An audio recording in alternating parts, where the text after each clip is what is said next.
So I better start by actually saying I'm not a professor at Oxford. I'm an advisor to the AI and Ethics Institute.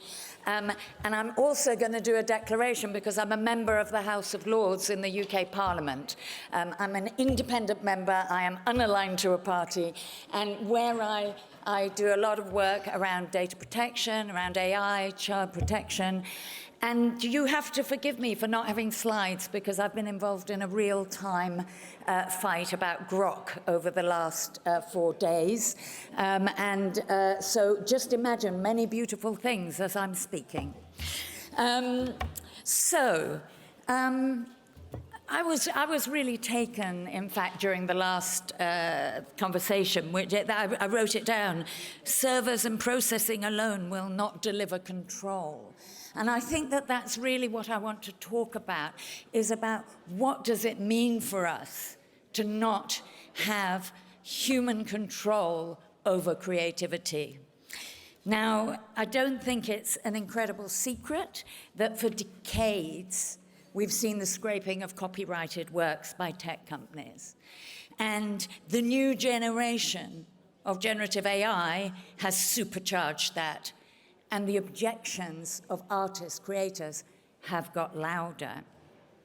So among the other existential threats inherent to an ungoverned AI world is now an existential threat for creators who, if deprived of copyright, are deprived of the means of earning a living and deprived of the control of their work, and therefore deprived of its meaning. Now, the UK government, which is a special interest of mine, in response to this emerging threat, held a consultation to which it announced a preferred outcome. And it sort of makes a nonsense of the word consultation to have a preferred outcome from the beginning. However, you know, adding insult to injury, as they say, its preferred outcome was to give a training mining exception, i.e. give away the livelihoods of UK creators to global AI companies. In response, I laid amendments to a bill passing through Parliament and had a very, very public spat with the UK government. And it was made all the more interesting by the very public support of the people who we consider our national treasures: Sir Paul McCartney, Elton John, Kate Bush, and hundreds and hundreds of other creatives across all domains. Sadly, while the confrontation actually stopped the exception, we are not yet in a world in which we have a settlement with the UK government. And over the next few months, I predict that hostilities will resume. But I wanted to say that because creative copyright, I understand. I've just listened to Stuart. I've just listened to Maria. It's not the most important thing that we are going to discuss today, tomorrow, this year, or indeed. But it is a powerful metaphor for all the rest of these disputes. For centuries, the commons, whether land, language, or learning, has been enclosed and monetized by those with power. Over the last 3 decades, that process is repeated in the digital sphere, and the labor of writers and artists, performers and musicians is being stolen. And I use that word, and I was told that someone didn't like that word, but that is the word I'm using. It has been stolen without permission or payment. The raw material of human creativity, our stories, our images, our music and ideas, harvested, repackaged, and sold back to us by people who are claiming to invent the future. Now, these are not faceless data sets. They are the cultural, emotional, and intellectual work of millions of people.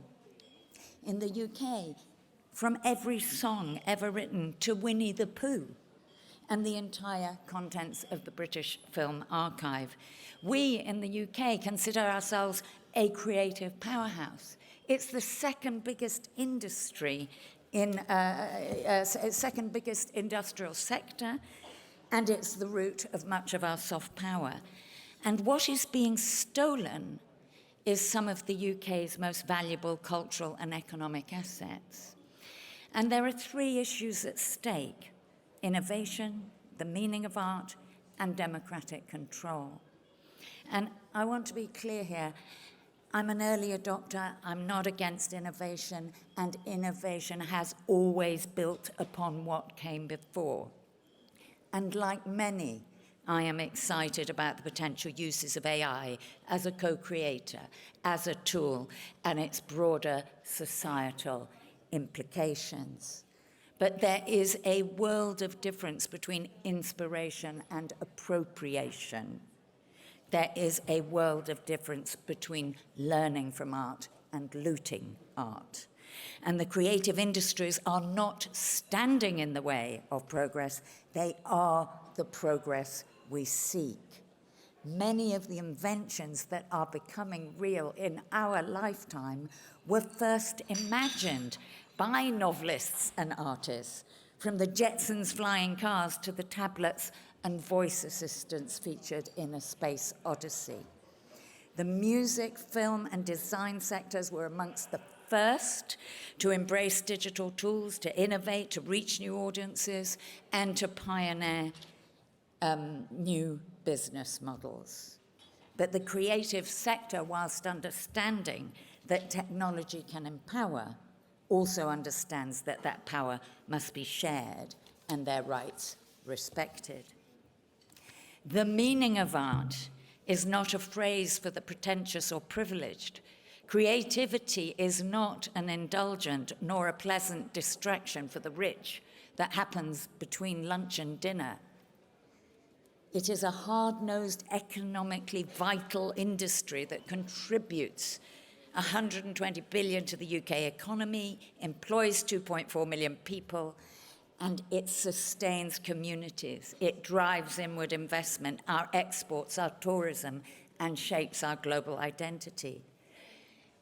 But above all, it is the means by which we understand ourselves and each other.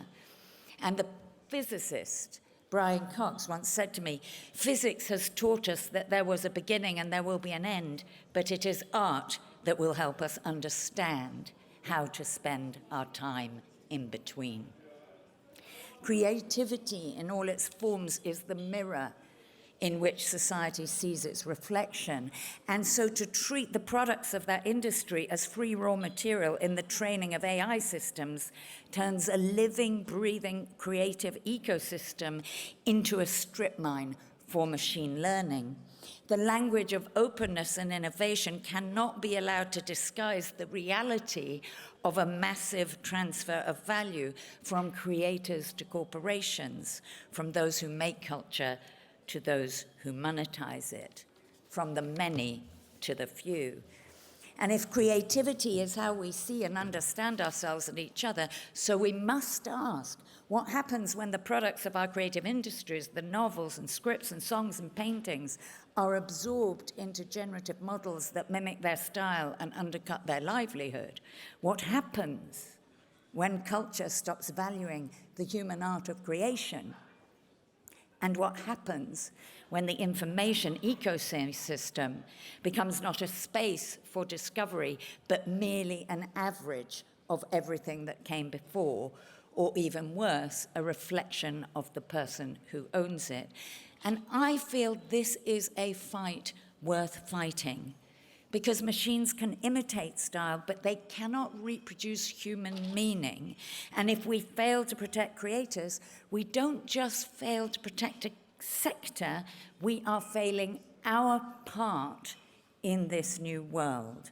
A digital world in which everything is copied but nothing is created, in which expression is derivative and none is original, is not the digital world that we deserve. And these are choices, not destinies. We must not be persuaded that the creative economy is a nostalgic relic of the pre-digital world. On the contrary, it is the engine of our digital one. The skills and imagination and cultural capital it generates are the very things that AI companies depend on, and as such, we must insist they pay their share in transparency, respect, and reward. And the danger that we face is it's not just economic, it's political. Because when art becomes data and artists become invisible, we risk losing sight of what creativity is, which is a conversation between human beings across time and experience, built on empathy, imagination, and understanding. And I do think it is within our power to decide that AI should serve the public good, not merely the balance sheets of the winners of this race. And respect for the work of creators is not a barrier to innovation, it is actually the foundation of it. Without the author, there's no data set. Without the magician, no soundtrack. Without the artist, no image to train on. And the AI of the future need the creators to continue to create. And I will say that that last sentence came from someone at the heart of the AI race, who said to me, this is a problem we need to solve. It is not a binary between us and them, but a crossroads. If we are to be AI ready, we must also be art ready. It's not about returning to an analog age, it's about the kind of digital age we want to build, one that values human behavior and creativity, not as content, but as the living expression of who we are and who we aspire to be. In the UK, my fight has focused on transparency to establish a system that allows creators to know how and when their work is being used. But I really want, and that fight, as I said at the beginning, is ongoing. But I want to finish where I began, which is to say that the argument about creative copyright mirrors all the issues that we are currently discussing between society and technology.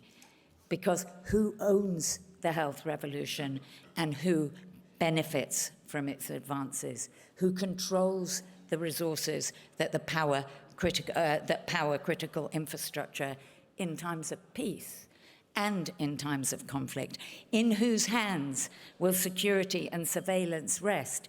Whose truth will you read, and whose truth will sway public opinion, as Maria set out so brilliantly?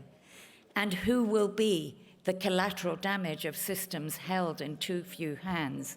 And the decision about who gets to tell our story, the human story, is part of that long list. Tech has learned to play democracy with a narrative of freedom and openness, tech exceptionality, but it builds and owns and operates the infrastructure between us, creating a perilous dependency at the very heart of our democratic life, at the very heart of the future for humanity. We are at a crossroads, not a crossroads between automation and imagination, but we need to find a path that honors both. The battle for creativity is actually a battle for control, democracy, and quite possibly the future of humanity. Thank you.